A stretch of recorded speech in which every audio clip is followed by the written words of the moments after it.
அன்புக்குரியவர்களே, ஆண்டவர் இயேசுவின் இனிய பெயரில் உங்களை அன்போடு வாழ்த்துகின்றேன்.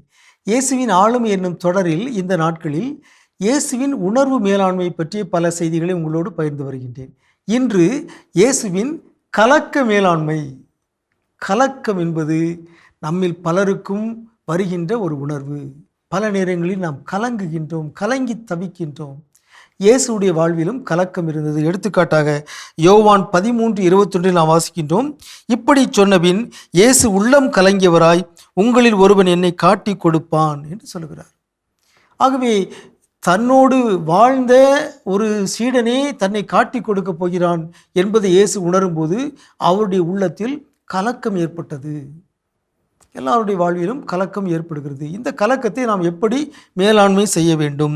யோவான் 12:27 யோவான் 12:27 நாம் வாசிக்கின்றோம். இப்போது என் உள்ளம் கலக்கமுற்றுள்ளது, நான் என்ன சொல்வேன்? தந்தையே, இந்த நேரத்திலிருந்து என்னை காப்பாற்றும் என்பேனா? இல்லை, இதற்காகத்தானே இந்நேரம் வரை வாழ்ந்திருக்கிறேன். தந்தையே, உம் பெயரை மாட்சிப்படுத்தும் என்றார். மிக அருமையான ஒரு பாடம். இதுதான் இயேசுவின் கலக்க மேலாண்மை. அவர் உள்ளம் கலங்கிய போது அவர் என்ன சொல்கிறார்? இந்த நேரத்துக்காகத்தான் நான் காத்துக்கிட்டு இருந்தேன். ஆகவே இந்த கலக்கத்திலிருந்து நான் தப்பி ஓட விரும்பவில்லை. உளவியல் அறிஞர் சொல்கிறார்கள், ஃபைட் ஆர் ஃப்ளைட் என்று சொல்கிறார்கள். ஒன்று தப்பி ஓடு அல்லது சண்டையிடு, எதிர்கொள் அல்லது ஓடு. இங்கே இயேசு எதிர்கொள்கிறார். ஆகவே இந்த கலக்கத்திலிருந்து அவர் தப்பி ஓட விரும்பவில்லை.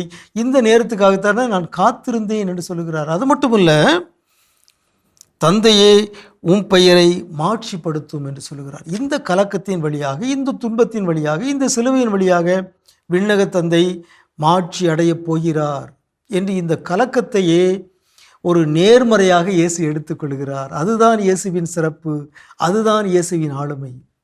எல்லாருடைய வாழ்விலும் கலக்க வருகிறது. ஆனால் சிறந்த ஆளுமைகள், சிறந்த தலைவர்கள் தங்களுடைய கலக்கத்தையும் தங்களுடைய வெற்றியாக மாற்றிக்கொள்கிறார்கள். அதிலிருந்து அவர்கள் தப்பி ஓடுவதில்லை. இயேசுவுக்கு சிலுவை பாடுகள் தனக்கு நேரப்போகிறது என்பது முன்கூட்டியே தெரியும். அதுவே தந்தையின் திருவுளம் என்பதை அவர் அறிந்திருந்தார். அதன் வழியாக தந்தை மாட்சி அடையப் போகிறார். அது மட்டுமல்ல, அந்த மாட்சியில் எனக்கும் பங்கு தரப்போகிறார் என்பதையெல்லாம் இயேசு உணர்ந்திருந்தார். ஆகவே கலக்கத்திலிருந்து அவர் தப்பி ஓடவில்லை. கலக்கத்தை எதிர்கொண்டார், கலக்கத்தை ஏற்றுக்கொண்டார், கலக்கத்தின் வழியாக இறை தந்தையை மாட்சிப்படுத்தினார். ஆகவே அன்புக்குரியவர்களே, நம்முடைய வாழ்விலும் இயேசுவை போல கலக்கங்கள் வரும் பொழுது நாம் கலங்கி ஓட வேண்டிய தேவையில்லை. சில நேரங்களில் நாம் ஓடலாம், வாய்ப்பு இருந்தால் கலக்கத்தை விட்டு நாம் தப்பி ஓடலாம்.